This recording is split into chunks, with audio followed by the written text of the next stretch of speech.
avocado chicken tortillas wrap, guys.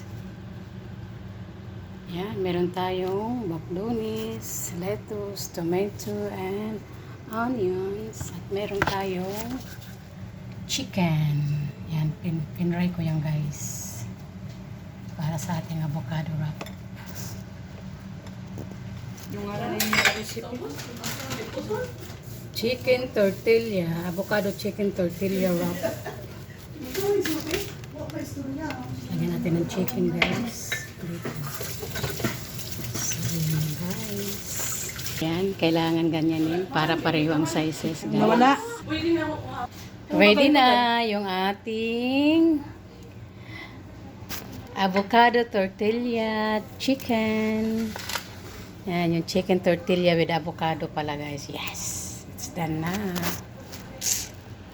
Yummy, yummy.